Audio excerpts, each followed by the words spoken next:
Hi everyone and welcome back. Today we are talking all about splurge versus save, the areas in my wardrobe where I tend to splurge, where I tend to spend more money on those items, and conversely the areas in my wardrobe and I think in your wardrobe that you should save on and that you should hold back from buying those more expensive pieces. This list has come about through a lot of trial and error over the years of buying the right things, buying the wrong things, spending my money wisely and very unwisely. Unwisely is not a word, but not wisely as well. And I feel like over the last 5 or so years, once I started rebuilding my wardrobe over from scratch, I've learned a lot. So if you're in that stage that I was about 5 years ago now, where you're starting to think about your wardrobe as a bit of a blank canvas and wanting to slowly add pieces to it, this is my wisdom, this is my expertise from those 5 years. Hopefully you can learn the lessons more quickly than I did, and it can help you avoid those mistake purchases along the way.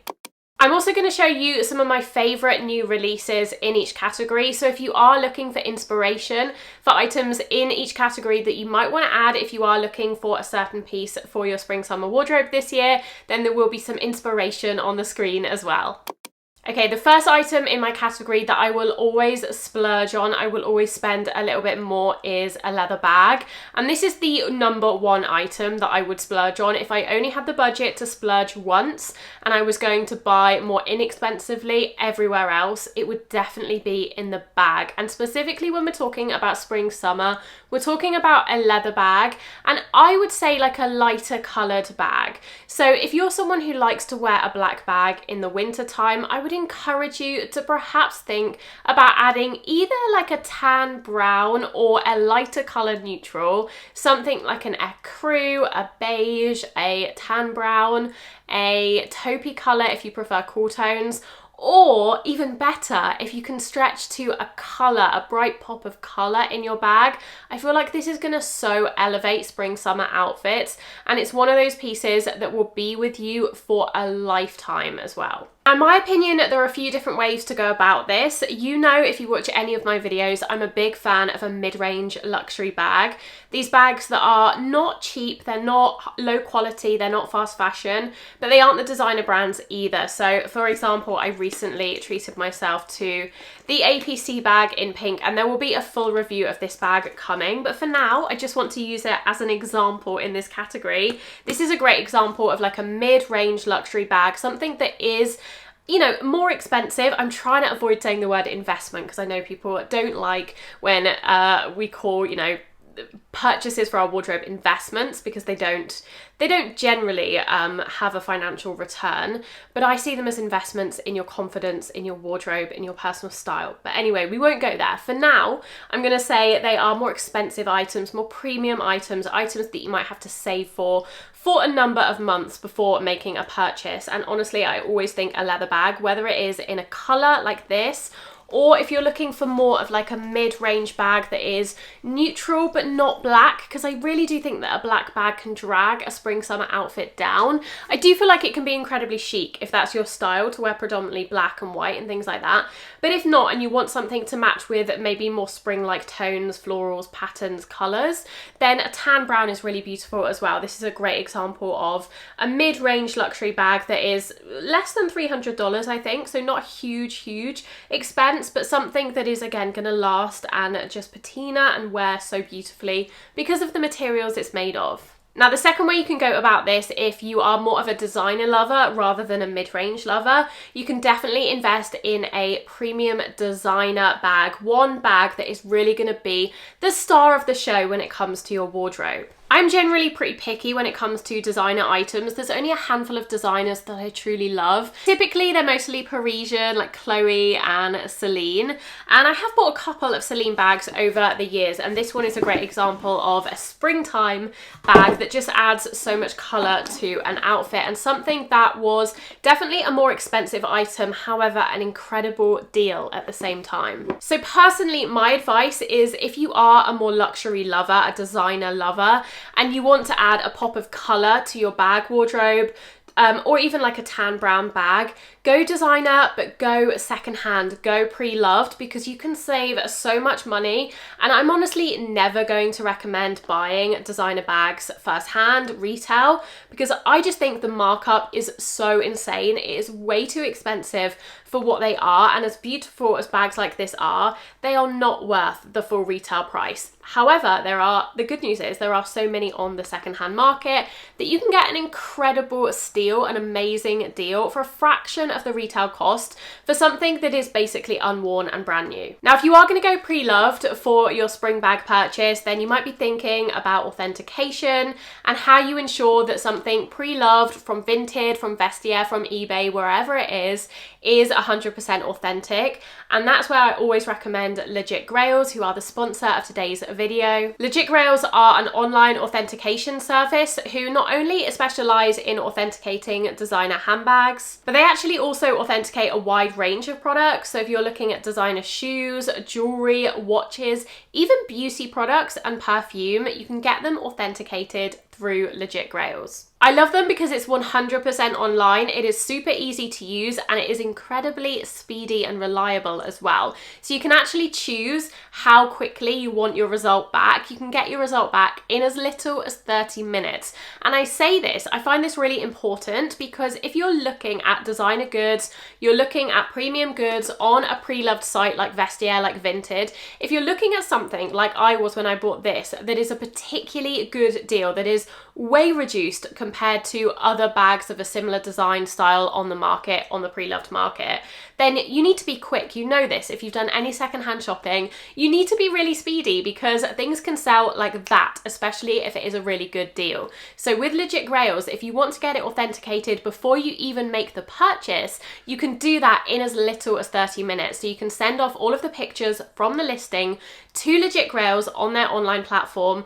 They will authenticate it, get you the result in under 30 minutes. You can go back and then you can decide whether you want to make that purchase or not. They use advanced technology to authenticate their items, so everything goes through an AI first, but then every item also goes to a brand expert, a real human. So you know that your item has been checked by someone who really knows what they're looking for as well. I was a little bit naughty when I bought this Celine bag and I actually didn't get it authenticated. I know, I kind of trusted myself because I make videos, you know, because I talk about bags, I talk about items, clothing so much. I was fairly confident that I could authenticate it, but honestly, looking back, I think that was a pretty risky decision, and had I made the purchase again, I would have definitely sent it off to Legit Grails. Before I made the purchase, I did actually send off the pictures of this recently, and luckily it did come back as authentic. So I had a lucky escape, but don't be like me. Spend that little bit of extra money and ensure your peace of mind before you make a big upfront purchase like this. I do also have a discount code for you with Legit Grails. I will leave it on screen. It will get you 15% off your first authentication service.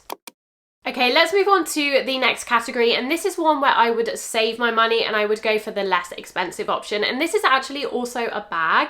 So I've said I would definitely invest in a leather bag, but when it comes to straw bags, wicker bags, raffia bags, that is where I would save my money. And I've actually learned this lesson the hard way because I have in the past purchased a Loewe basket bag, and although I did love that bag, I had it for a couple of years, I have recently sold it on because I just don't think you should be spending that kind of money on a woven bag. At the end of the day, most of these woven raffia bags are made from the same material. They aren't leather. They may have leather straps and leather details, but predominantly they're made of wicker or raffia, and I just found that that material doesn't hold up that well over time. Mine definitely started fraying in the corners, on the bottom, and I was just worried that after a few years of wear, it would ultimately collapse and break. And I just think when you're spending that much money, you don't want that to happen. You want your bags to last a lifetime. So I would always recommend investing or spending, sorry, I said investing, spending on your leather bag, saving up and purchasing a really beautiful leather bag. And then in terms of a straw bag, a raffia bag, because I do think they're beautiful and I do think they look amazing with spring summer outfits, I would get that on the cheaper side. Whether you get that on the pre-loved market again, whether you get it from a local market, I think you can pick up some amazing, really inexpensive straw bags from local markets, especially if you live in Paris or anywhere really, if you're on holiday holiday and you see one on like a local market or boutique over there. They're just items that really, they all do the same thing. They all kind of look very similar, and I don't think it's worth getting the designer ones or the really expensive ones. Let's move on to coats and jackets now, because this is the second area in my wardrobe I would go to. Once I've sorted my bag, that's the number one item I would probably go out and kind of, you know, indulge myself in, buy something that is luxury. But when it comes to coats and jackets, I also think that there are certain coats and jackets you should definitely be splurging on. One of those being a trench coat, a good natural fiber, water resistant, really high quality trench coat is going to see you so far in the spring as well as in the autumn.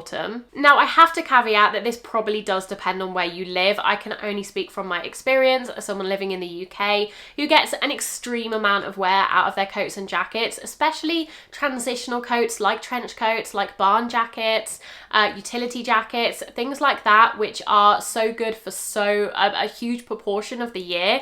If you live in Southern California, maybe you don't need to invest in a trench coat, right? Maybe you can just get a cheap one that you use occasionally. But for me personally, if you're living in a similar climate, a trench coat has been one of my best wardrobe buys over the last few years. So this is definitely a category that is worth splurging on. I would look for a cotton or a gabardine trench coat, something that is potentially water resistant, not necessarily waterproof, but water resistant, repels water a little bit if you live in a rainy climate, something that is natural fiber, something that is going to look high quality and last for a long period of time in your wardrobe. It's a classic piece. Get it in a cut that really suits you. I personally prefer a slightly oversized, slightly longer line trench coat compared to the shorter hip length or knee length ones. I like something that is going past my knee, way down to like mid calf, but that is personal preference. Find one that you love. Also pay attention to the details of it. If you're spending money, make sure the details are there. Make sure it has beautiful lapels or a gorgeous belt or really high quality buttons or a really interesting lining. Something that really sets it apart from a more cheaper looking coat. The second spring jacket that I personally would splurge on is a barn jacket. These are really trendy at the moment. They're really popular, but especially in the UK, they are pretty timeless. Barbers and jackets similar to Barbers are always worn, no matter the year, no matter the season, and they are just so practical as well. Look for a waxed cotton, something that is going to be water resistant as well, something that perhaps has a corduroy trim collar or cuffs. I think those are so cool. Something in a color that is going to suit your wardrobe as well. They typically come in that khaki green color, but you definitely don't have to go for that color if that's not your cup of tea. I love my Alex Mill ones because they aren't in that color. I love the red one especially because I just think it's so fun. I get so many compliments on that jacket because it's unusual, it is different, it's a classic style, a barn jacket, a utility jacket, but it's in a different color with those pops of corduroy, which make it look so special. You can also get it in a navy blue, which I recently purchased as well. That one is just as gorgeous, a little bit more understated if the red is a little bit bright for you, but something that is going to work with the color scheme of your wardrobe. And that's something I always recommend doing before you make any of these purchases at all. Think about your color scheme. Think about what works within your wardrobe.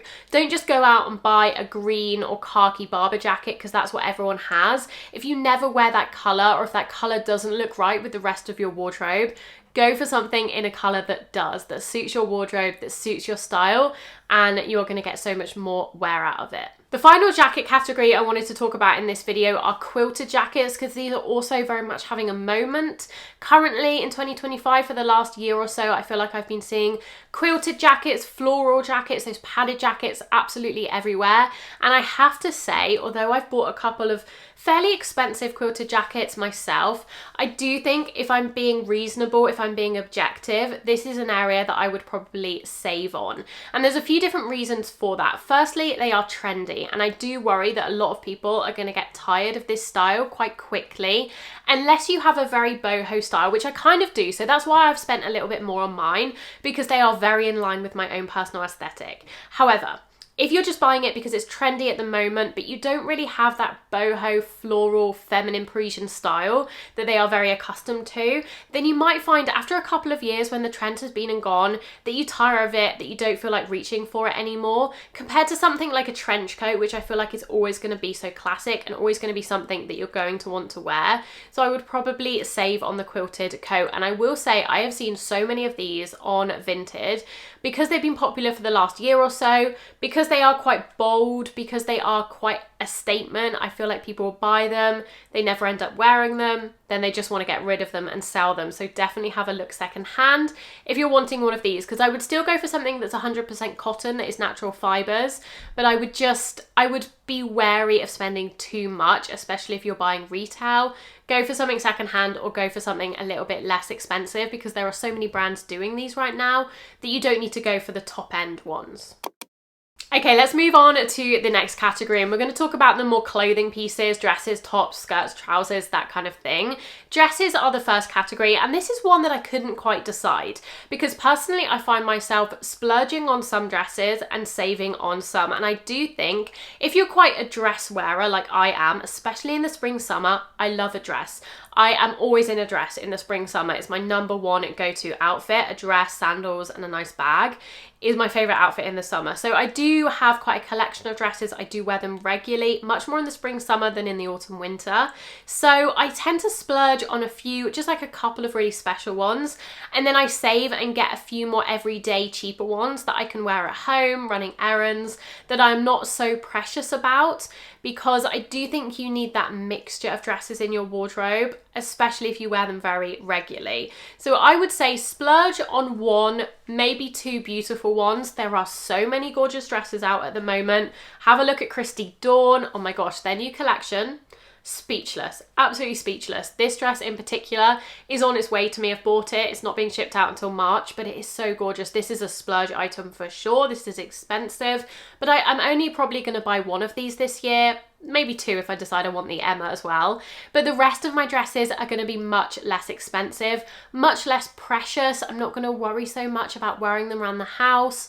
I'm not going to be so, because the Christy Dawn dresses I feel like are heirloom pieces. I'm going to have them forever. I'm going to treasure them forever. Whereas the dresses that I have in my wardrobe, perhaps my Nobody's Child dresses, the dresses I've bought on Vinted, again, dresses that I buy from less expensive brands, I love them. They're still natural fibers. They're still really high quality. They're still lovely fit and silhouettes, but they're not as precious to me, so I'm not too worried about wearing them in the garden, on a dog walk, around the house, that kind of thing. So you need a mixture of both, I feel. I mentioned Nobody's Child, and that's probably my number one go-to place for like a less expensive but still really high quality dress, especially if you look in their sale. I believe they have a sale on at the moment. They usually reduce some of their dresses by 50, 60, 70% off, and you can get 100% organic cotton dresses for £30, £40. You can get denim dresses for a similar price, and I think that is a fantastic deal, because personally I think their dresses are pretty high quality for the price point.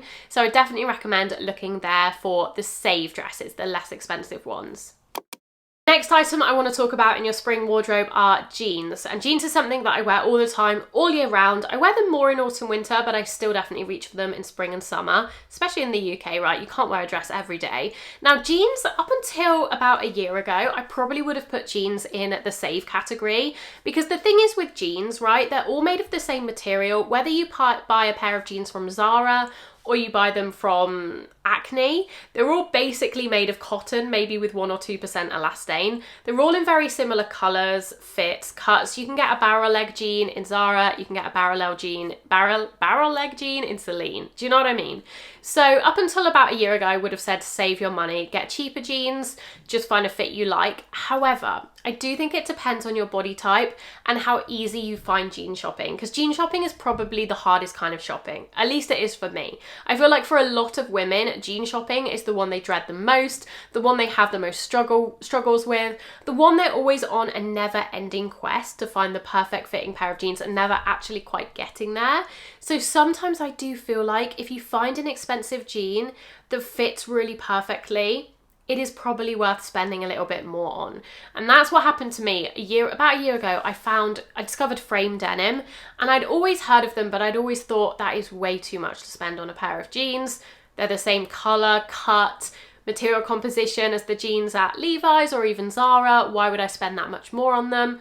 But the fit, I will say, jeans are all about the fit, right? We've just said they're all made of the same thing, they're all in the same colors, they're all basically in the same silhouettes, but the fit is what separates a good jean from a bad jean. And that's the hardest part of jean shopping, is the fit. So if you find a brand that fits you really well, because everyone is different, some people that's going to be Levi's, some people that might be Zara, some people like me, that's Frame. And unfortunately for me, they are on the more expensive side. So I have a few pairs of Frame jeans now. I get the same style as the slim palazzo. They're a wide leg, high waisted. They have stretch to them, which is key for my body type. As much as I would love to wear 100% cotton jeans, it's a no-go. It's a no-go. They're never going to look good. They're never going to fit right. I just have to accept that. If you have a more straight, slim body type, then absolutely go for a rigid 100% cotton jean. And in that case, you probably can find it anywhere. You could probably go high street for that because they're all basically the same.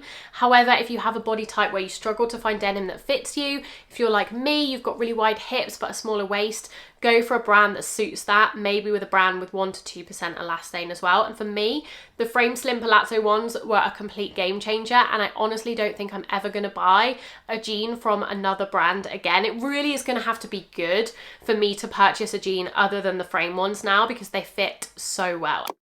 When we're talking about tops, I would just save on tops. I think I've learned the hard way that spending a lot on a top, especially if it's made of viscose, is not worth the money. I've bought so many tops from Reformation, from Rouge, which I don't always regret, but I just think that they are kind of the same as a less expensive top. And I feel like you can get some amazing organic cotton or silk even at Sezane for £100 or less. And I just think that saving on tops is the right way to go, because a top is a top. It's probably not going to last forever in your wardrobe, especially if it's really close to the body and you have to wash it a lot, or if it's white and so you have to wash it a lot. It's probably going to get stained, it's probably going to get slightly discolored, it's probably inevitably going to get a hole in it or a stain on it at some point. And so I just think the less you can spend on those while still prioritizing natural fibers and fit and like just decent good quality, I do feel like that's where you should go to Sezane. I actually think tops at Sezane are really good because they use a lot of natural fibers, they use a lot of cotton, linen, silks, and most of them are under £100 or so. And I feel like that is the price point you really should be spending when it comes to a top. I was talking about this Doen Pointel top the other day and how I absolutely love it. And I do think this one is a little bit more special. So I would still potentially buy this one. But if I look at another Doen Pointel top that's really simple, like high neck, just a short sleeve basic tee with a Pointel design, this one compared to the one that Sezane recently brought out, which I know is a baby tee, but if we ignore that, they're basically the same thing. And the Sezane one is a fraction of the price point. I would definitely go for the Sezane one, or I'd go for Cuckoo Intimates, which is like between the price points. It's not quite Sezane, it's not quite Doen, it's somewhere in between. So I would generally recommend just saving on tops, getting a few nice tops, but not spending a huge amount of money on any one single piece. The one category of clothing I would splurge on are trousers. I think trousers are similar to jeans in that they are hard to find a good fit. And I do think a statement trouser or just like a really high quality linen trouser or a cotton trouser can really elevate an otherwise simple outfit. So if you're really used to wearing jeans and a tee, for example, but you want to up your style, you want to be a little bit more creative, going for something like a gingham trouser, like the Martin Crops from Sezane, or a floral trouser, or even just like a light chino, something that's a little bit different to denim, can make your outfit more unique, can give you more options, more variety within your wardrobe, but still you're still following the same kind of outfit uniform, which obviously you love and feel comfortable in. Okay, finally, I want to talk about those last little accessories that you might add to your outfit at the end, shoes being the main one. I think when it comes to shoes, there are a few different categories of shoes that I always reach for in the spring and summer. The first being trainers. I never think you should spend more than £100 on a pair of trainers. I think the best trainers come from trainer brands like Adidas, like Veja, like Nike, and those trainers are never really more than £100. I would never buy trainers from Sezane. I would never buy trainers from fashion brands. they're usually more expensive than Adidas and usually not as comfortable. I feel like Adidas and those kind of brands have really nailed, they've been doing it for so long that they've nailed the comfort and the quality of those kinds of shoes, so just buy them from there. In terms of the other shoes that I reach for in spring summer, leather shoes I always invest in. I think leather shoes are something that you should always spend a little bit more on, and especially because I find it tricky to buy shoes secondhand. I've bought shoes secondhand a couple of times in the past, and sometimes it works out, sometimes it doesn't. I think a shoe you always want to try on before you buy, just to check that the sizing is right, the comfort is right, and obviously if you're buying secondhand, you can't do that. Unless it's a pair of shoes you've already tried on in store and then you see them secondhand and you can buy them. The other trouble with buying shoes secondhand is that if they have molded to the other person's foot, then they might not fit you, even if they do fit you fresh out the box. So if you are going to buy secondhand, I would recommend only buying new with tags secondhand. And the final category I'm going to talk about is sunglasses, and this for me is a save category. I've bought designer sunglasses in the past, I've bought really cheap sunglasses in the past, and to be honest, they pretty much all feel and look and work the same. Now, obviously, it goes without saying, they need to have UV protection, but the ones I have from And Other Stories, which are about £25, are 100% UV protection. So I just think something like that is a classic sunglass in a classic style, a classic colour, is way more of a sensible purchase than something that is £300, £400 and has a tiny little logo on the side. Again, the caveat to this is if you really do love a pair of designer sunglasses, for whatever reason, then going pre-loved, because sunglasses do not hold their value at all. They are just hunks of plastic at the end of the day. So if you're looking at a designer pair of sunglasses, always look secondhand, because you'll almost definitely find them or something very, very similar. And if you're worried about authentication, because I know there are a lot of fake sunglasses on the market, then that's where you can use Legit Grails as well, and you can use my discount code to get 15% off.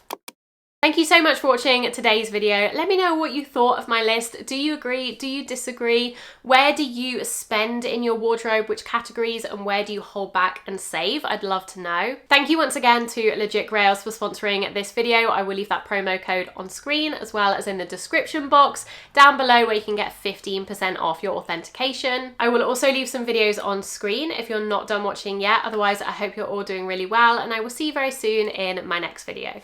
Bye.